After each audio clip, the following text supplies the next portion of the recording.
नमस्कार दोस्तों, बहुत बहुत स्वागत है आप सभी का आपके अपने इस यूट्यूब चैनल विधिटेरिया में। दोस्तों मैं हूं एडवोकेट मंजीत त्रिपाठी। दोस्तों आज हम लोग बात करेंगे भारतीय न्याय संहिता वर्ष 2023 जो आईपीसी की जगह पे आई है, पीएनएस भारतीय न्याय संहिता, जो कि आईपीसी को बदल करके 1 जुलाई 2024 से इसको लागू किया गया है। उसमें हम लोग धारा 85 और धारा 86 इन दो धाराओं को हम लोग डिस्कस करेंगे। ये बहुत ही महत्वपूर्ण धाराएं हैं उन पत्नियों के लिए जिनको कि प्रताड़ित किया जाता है, जिनको कि क्रूरता किया जाता है, जिनके साथ मारपीट किया जाता है, उनके साथ अभद्र व्यवहार किया जाता है चार दीवारी में। तो भारतीय न्याय संहिता में इस क्रूएल्टी को अच्छी तरीके से डिफाइन किया गया है और उन महिलाओं के अधिकारों को सुरक्षित रखा गया है। जैसा कि आप सभी जानते हैं कि महिलाओं के प्रति थोड़ा बहुत क्रूरता होती है, कुछ इसमें सही है, कुछ गलत है, हमको उस चक्करों में नहीं पड़ना है। अधिवक्ता होने के नाते हमारा ये नैतिक कर्तव्य है कि जो भी कानून है वो हम आपको सही तरीके से आप तक उसका इन्फॉर्मेशन पहुँचाएँ। तो आज हम बात करेंगे भारतीय न्याय संहिता वर्ष 2023 के सेक्शन 86 के अंतर्गत क्रूरता और क्रूरता की परिभाषा, उसमें क्या क्या आता है। तो यहाँ पर लिखा है कि धारा 85 में कि अगर किसी महिला के पति या पति के रिश्तेदारों, यानी कि उसके जो भी रिश्तेदार हैं, भाई हैं, बहन हैं, माता पिता या कोई भी रिश्तेदार नातेदार, अगर उसकी पत्नी के प्रति क्रूरता करते हैं तो इसमें क्रूरता करने के लिए जो सज़ा का प्रावधान है वो 3 साल है और प्लस जुर्माना है। तो यहाँ पर क्रूरता को परिभाषित किया गया है। इसमें धारा 498A को भी समाहित कर दिया गया है धारा 86 के अंतर्गत, कि क्रूरता के अंतर्गत किस प्रकार की क्रूरता आएगी।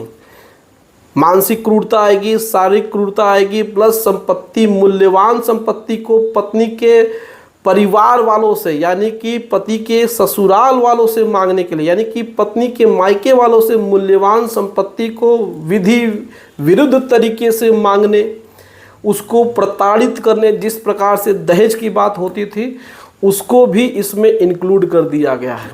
तो धारा 86 के अंतर्गत, भारतीय न्याय संहिता की धारा 86 के अंतर्गत क्रूरता शब्द को परिभाषित किया गया है। इसमें मानसिक शारीरिक क्रूरता तो है ही, साथ साथ अपशब्द बोलना पत्नी को, उसको किसी बात पे ताना मारना, गलत शब्दों का इस्तेमाल करना, उसके माता पिता का अपमान करना, और साथ ही साथ मानसिक क्रूरता के अंतर्गत उसके मायके वालों से विधि विरुद्ध तरीके से संपत्ति को मांगना, मूल्यवान संपत्ति को मांगना। तो मूल्यवान संपत्ति की मांग के अंतर्गत दहेज का जो उस समय प्रोविज़न था आईपीसी में 498A, अब तो उसको ख़त्म कर दिया गया है। तो इसी को इसमें इंक्लूड किया गया है कि अगर कोई पति अपनी पत्नी को या पति के रिश्तेदारों द्वारा उसकी पत्नी को प्रताड़ित किया जाता है, उसके साथ मानसिक क्रूरता की जाती है, शारीरिक क्रूरता की जाती है, उसके साथ दहेज के लिए या फिर उसके लिए किसी प्रकार से मूल्यवान संपत्ति की अगर मांग की जाती है तो ये क्रूरता है। और इस क्रूरता के करने के लिए जो जघन्य अपराध है उसमें जो सज़ा का प्रावधान है वो 3 साल है और प्लस जुर्माना है। तो भारतीय न्याय संहिता में पत्नियों को ये अधिकार दिया गया है कि अगर उनके पति या उनके पति के रिश्तेदारों के द्वारा वास्तव में सही में इस प्रकार की कोई घटना कर रहे हैं तो उनके खिलाफ कंप्लेंट किया जा सकता है। इसका पूरा का पूरा व्यवस्था किया गया है। तो अगर किसी महिला के साथ, अगर किसी पत्नी के साथ वास्तव में अगर ऐसा हो रहा है तो कानून का सदुपयोग करते हुए धारा 85 और 86 के अंतर्गत आप पिटीशन फाइल कर सकते हैं, आप एफआईआर लॉन्च करा सकते हैं और उस व्यक्ति या उन व्यक्तियों के खिलाफ कानूनी कार्रवाई करवा सकते हैं। लेकिन मैं बार बार अपील करता हूं कि किसी भी कानून का मिसयूज नहीं होना चाहिए। इस धारा में तो पूरा का पूरा अधिकार पत्नियों को दे दिया गया है, लेकिन इन्हीं धाराओं का इस्तेमाल करके कुछ लोग गलत काम भी करते हैं। तो इस धारा का इस्तेमाल सही हो सही व्यक्ति को न्याय मिले, ताकि पीड़ित व्यक्ति को न्याय मिल सके, जो कि इस धारा का मुख्य उद्देश्य है। लेकिन वास्तव में क्या होता है हर व्यक्ति जानता है। तो हमारा जो कर्तव्य है कि हम आप तक सही इन्फॉर्मेशन पहुंचाएं। तो धारा 85 और 86 में क्रूरता शब्द से संबंधित है और इसमें पत्नियों को विशेष अधिकार दिया गया है।